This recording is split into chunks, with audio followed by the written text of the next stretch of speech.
हरे कृष्णा। आप सभी का आपके अपने चैनल हरे कृष्णा में बहुत बहुत स्वागत है।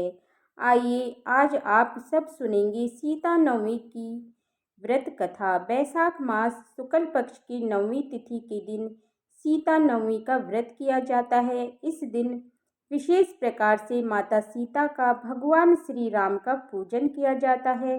इसे जो कि मध्याह्न व्यापनी भी ली जाती है। आप सभी भक्तों को सीता नवमी की बहुत सारी शुभकामनाएं। आप सभी के जीवन में भगवान श्री राम माता सीता की कृपा से आप सभी को सभी प्रकार के सुख और समृद्धि की प्राप्ति हो। इस दिन माता सीता का भगवान श्री राम का जो कि पूरे विधि विधान के साथ पूजा करनी चाहिए, कथा सुननी चाहिए। इससे व्यक्ति के सभी प्रकार के पापों का नाश होता है तथा सुख सौभाग्य की प्राप्ति होती है तथा सुख और समृद्धि की प्राप्ति होती है। वैशाख मास के शुक्ल पक्ष की नवमी को सीता नवमी कहते हैं। धार्मिक ग्रंथों के अनुसार इस दिन माता सीता का प्राकट्य हुआ था। पौराणिक शास्त्रों के अनुसार वैशाख मास के शुक्ल पक्ष की नवमी तिथि को पुष्य नक्षत्र के मध्याह्न काल में जब महाराज जनक संतान प्राप्ति की कामना से यज्ञ की भूमि तैयार करने के लिए हल से भूमि को जोत रहे थे, उसी समय पृथ्वी से एक बालिका का जन्म हुआ। जोती हुई भूमि तथा हल के नोक को भी सीता कहा जाता है, इसलिए बालिका का नाम सीता रखा गया। अतः इस पर्व को जानकी नवमी कहते हैं। मान्यता है कि जो भी व्यक्ति इस व्रत को रखता है एवं राम सीता का विधि विधान से पूजन करता है, उसे 16 महादानों का फल, पृथ्वी दानों का फल तथा समस्त तीर्थों के दर्शन का पूर्ण फल प्राप्त होता है। तो आइए सुनते हैं सीता नवमी से जुड़ी पौराणिक कथा। तो प्रेम से बोलिए भगवान श्री राम की जय, माता सीता की जय, सर्व देवी देवताओं की जय। पौराणिक कथा के अनुसार मारवाड़ क्षेत्र में एक वेद पाठी श्रेष्ठ धर्मधुरी ने ब्राह्मण निवास करते थे। उनका नाम दीपदत्त था। उस ब्राह्मण की बड़ी सुंदर रूप गर्विता पत्नी थी। उसका नाम शोभना था। ब्राह्मण देवता जीविका के लिए अपने ग्राम से अन्य किसी ग्राम में भिक्षाटन के लिए गए हुए थे।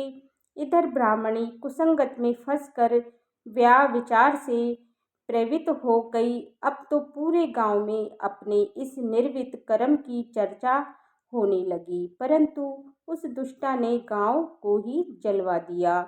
दुष्कर्मों में व्रत रहने वाली वो दुर्बुद्धि मरी तो उसका अगला जन्म चांडाल के घर में हुआ। पति का त्याग करने से वह चांडालनी बनी। ग्राम जलाने से उसे भीषण कुष्ठ हो गया तथा व्या विचार कर्म के कारण वह अंधी हो गई। अपने कर्म का फल उसे भोगना ही था। इस प्रकार वह अपने कर्म के योग से दिनों दिन दारुण दुख का प्राप्त करती हुई देश देशांतर में भटकने लगी। एक बार दैव युग से वह भटकती हुई कौशलपुरी पहुंच गई। संयोगवश उस दिन वैशाख मास शुक्ल पक्ष की नवमी तिथि थी, जो समस्त पापों का नाश करने में समर्थ थी। सीता नवमी के पावन उत्सव पर भूख प्यास से व्याकुल वह दुखयारी वह प्रार्थना करने लगी कि हे सज्जनों, मुझ पर कृपा करो और कुछ भोजन सामग्री प्रदान करो। मैं भूख से मर रही हूँ। ऐसा कहते हुए वह स्त्री श्री कनक भवन के सामने बने 1000 पुष्प मंडित स्तंभों से गुजरती हुई उसमें प्रविष्ट हुई। उसने पुकार लगाई, भैया कोई तो मेरी मदद करो, कुछ भोजन दे दो। इतने में एक भक्त ने उससे कहा, हे देवी, आज तो सीता नवमी है, भोजन में अन्न देने वालों को पाप लगता है, इसलिए आज तो अन्न नहीं मिलेगा। कल पारणा करने के समय आ जाना, ठाकुर जी का प्रसाद भर पेट मिलेगा। किंतु वह नहीं मानी। अधिक कहने पर भक्त ने उसे तुलसी एवं जल प्रदान किया।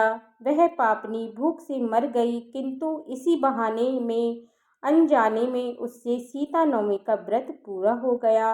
अब तो परम कृपालिनी ने उसे समस्त पापों से उसे मुक्त कर दिया। इस व्रत के प्रभाव से वह पापनी निर्मल होकर स्वर्ग में आनंद पूर्वक अनंत वर्षों तक रही। तत्पश्चात वह कामरूप देश के महाराज जय सिंह की महारानी कामकला के नाम से विख्यात हुई।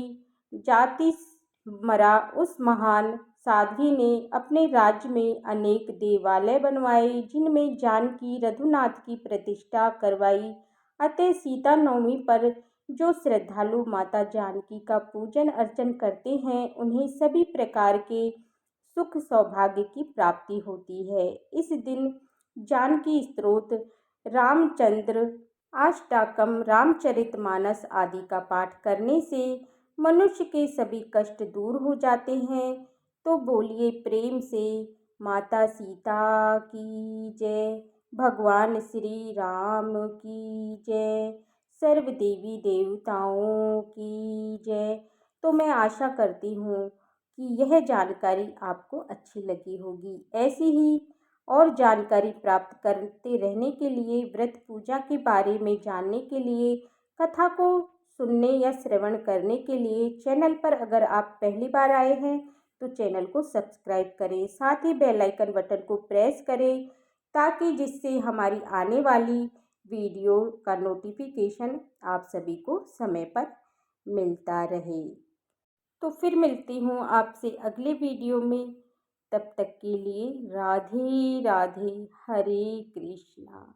बोलिए श्री रामचंद्र भगवान की जय, माता सीता की जय।